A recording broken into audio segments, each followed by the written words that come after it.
Bonjour à toutes et à tous, dans cette vidéo, une notion à savoir, c'est qu'une fraction, avant tout, c'est un nombre. Et oui, alors on va essayer de comprendre ça précisément.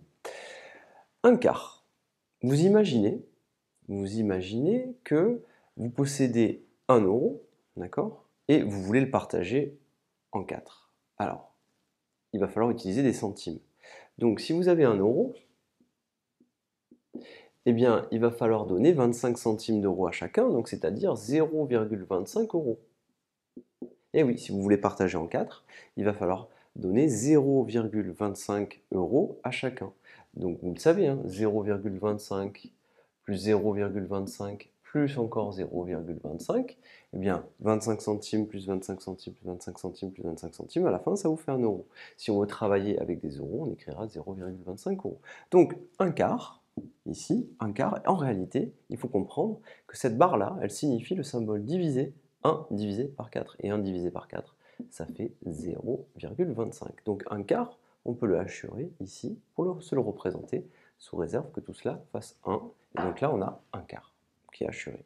Ici, on va faire la même chose. 1 demi, eh bien, c'est 1 divisé par 2. Et 1 divisé par 2, eh bien, ça vaut 0,5. Ou 0,50 si vous voulez, c'est pareil. Vous pouvez rajouter un 0. Donc 1 divisé par 2, c'est égal à 0,50 et c'est égal à 1 demi. Tout ça, eh bien, c'est égal au même nombre, on parle du même nombre, de la même quantité, sauf qu'on a écrit tout cela sous 3 formes différentes. Ici, on a écrit le calcul avec une division. Ici, on a écrit la fraction. Et ici, on a écrit une écriture décimale, un nombre décimal, nombre à virgule. Eh bien, ces trois quantités-là, elles sont égales. 1 demi, si là j'ai 1 demi, eh bien, je prends toute cette quantité-là et je la coupe en deux. Et donc ici, vous voyez, ici, hop, j'ai 1 demi. Tout simplement. Alors, idéalement, là, j'avais pas la place pour l'écrire. Là, 1 demi, tout simplement. Alors, vous avez 1 sur 10. 1 sur 10, vous pouvez aussi faire la même chose. Vous pouvez dire que c'est 1 divisé par 10. Et ça s'appelle une fraction décimale. 1 sur 10, si vous prenez votre calculatrice, ça vaut 0,10. 1 sur 100, c'est égal à 1 divisé par 100. Et ça vaut 0,01. Mais ça, on le verra un petit peu plus tard. Donc, vous pouvez mettre ici c'est un 0 qui est inutile. Donc 1 sur 10, c'est 1 divisé par 10, c'est égal à 0,1.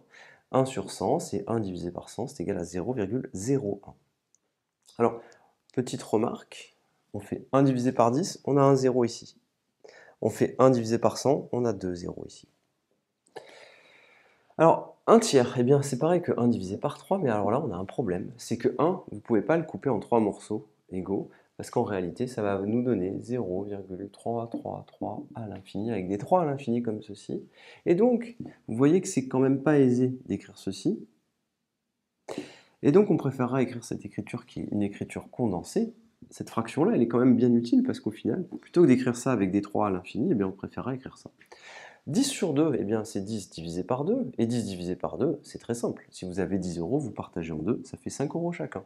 Et là pareil, 5 demi, 5 divisé par 2, ça fait 2,5 chacun, tout simplement. Et donc 2,50 fois 2, ça fait bien 5. Et donc ça, c'est 5 demi, 5 divisé par 2, 2,5. C'est pareil. Donc petit travail à faire, c'est-à-dire maintenant comprenez qu'une fraction c'est un nombre. Petit rappel, une fraction, 5/8, cette partie-là c'est le numérateur et cette partie-là c'est le dénominateur, tout simplement, à savoir. Je vous remercie et à très bientôt.